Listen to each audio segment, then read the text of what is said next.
STV news, आवाज़ बुलंदियों तक। नमस्कार, आप देख रहे हैं STV 24 न्यूज़ चैनल। इस वक्त आपके साथ के शुक्ला दिन भर की ताज़ा खबरों के साथ। उत्तर प्रदेश के जनपद आजमगढ़ से बड़ी खबर निकल कर के आ रही है। इस वक्त की बड़ी खबर आपको हम दिखा रहे हैं, अपने दर्शकों को सीधा प्रसारण आपको दिखा रहे हैं। इस वक्त की बड़ी खबर आपको बता रहे हैं। आजमगढ़ सांसद दिनेश लाल निरहू की अध्यक्षता में विकास परियोजनाओं का कलेक्टर सभागार में किया बैठक। इस वक्त की बड़ी खबर आपको हम दिखा रहे हैं, ये देखिए रिपोर्ट। लक्ष्य है और कितना उसको पाया गया, कितना अभी बकाया रह गया, और जो काम हुआ है उसकी गुणवत्ता के आधार पे हो रहा है या नहीं हो रहा है। तो कुछ शिकायतें भी आई कि कुछ जगह पे जो काम हो रहा है वो गुणवत्ता के आधार पे नहीं हो रहा है। तो उसको आदेश किया गया कि उसको जांच किया जाए, और अगर कोई दोषी पाया जाता है तो उस पर कार्रवाई की जाए।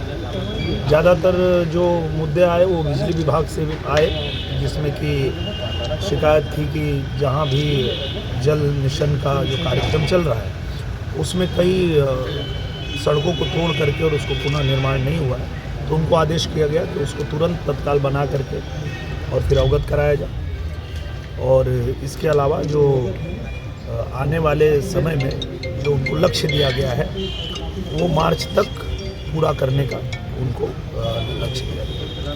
समाजवादी पार्टी का आरोप था कि जो भी विकास कार्य हो रहे हैं भ्रष्टाचार बड़े पैमाने पर हो रहा है। जो भी भ्रष्टाचार का आरोप जहां भी पता चल रहा है उसकी जांच के आदेश दिए गए हैं, और निश्चित रूप से अगर कहीं भी कोई भ्रष्टाचार होता है तो उसका जांच किया जाएगा, और जो भी दोषी होंगे वो बख्शे नहीं जाएंगे। सपा का ये भी कहना है कि जो विकसित भारत संकल्प यात्रा है उसको भाजपा अपना कार्यक्रम बना दे रही सरकारी कार्यक्रम।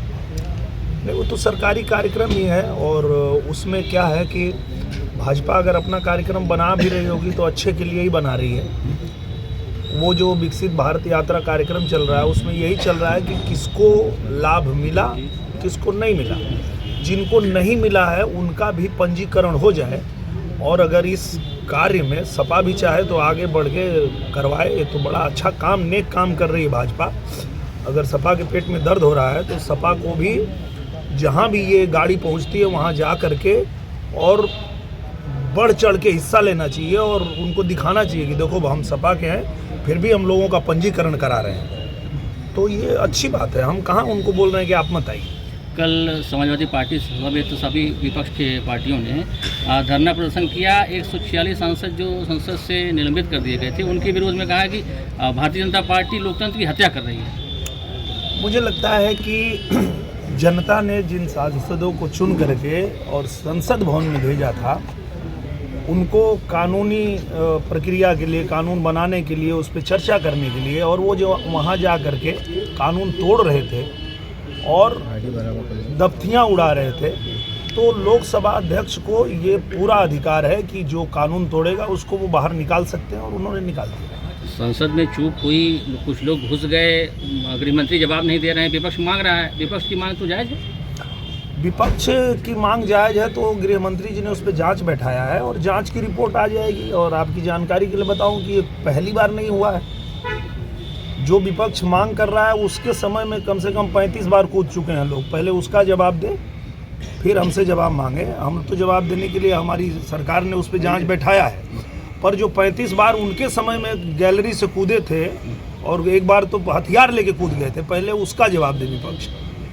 सांसद जी, लोकसभा चुनाव के समय भी और विधानसभा चुनाव के समय योगी आदित्यनाथ जी ने आजमगढ़ का नाम आर्यमगढ़ रखने का सुझाव कई बार दिया था, और कहा था आर्यमगढ़ का की संबोधित करते हैं। तो कब तक ये संभावना बनेगी इसकी? ये तो महाराज जी बता पाएंगे, क्योंकि इसके विषय में तो वही बता सकते हैं। अधिकार उनको ही है तो वही बता पाएंगे। अच्छा, और एयरपोर्ट का सर अपडेट क्या चल रहा है?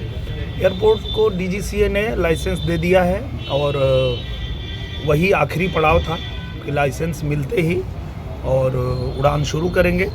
तो अब जब लाइसेंस भी मिल गया है तो अब मुख्यमंत्री जी और प्रधानमंत्री जी दोनों लोगों को मैंने निवेदन किया है कि जब भी समय दे देंगे तो उसका हम लोग उद्घाटन करेंगे। जनवरी भी नए साल पे मान सकते हैं लोग? कर लेना चाहिए, क्योंकि रामलला का दरबार सज रहा है जनवरी में, तो जनवरी में ही यहाँ से उड़ान अगर शुरू हो जाएगी तो आजमगढ़ के लोग भी अगर यहीं से सीधा उड़ान भर के जाएंगे अयोध्या तो और अच्छा लगेगा।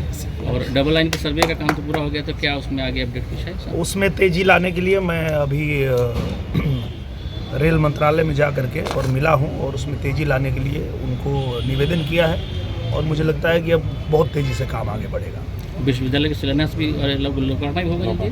लोकार्पण भी होगा, उसका निरीक्षण कर लिया है महाराज जी ने और महाराज जी ने उनको निर्देश भी दिया है कि जितना जल्दी से जल्दी हो कार्य पूरा करके दीजिए ताकि उसका हम लोग लोकार्पण करें। कुछ नई ट्रेनें संचालित होंगी जिले में क्या? नई ट्रेनों के लिए हम लोगों ने मांग रखा है और जो ट्रेन कोविड के दौरान बंद हुई थी उनको भी शुरू करने का मांग रखा है और माननीय रेल मंत्री जी ने आश्वासन भी दिया है कि बहुत जल्दी हम उसको शुरू करवाएंगे। तो कौन कौन सी नई मांगे हैं? नई मांगे यही कि जो 2-3 ट्रेनें जो यहाँ से नहीं चलती थी,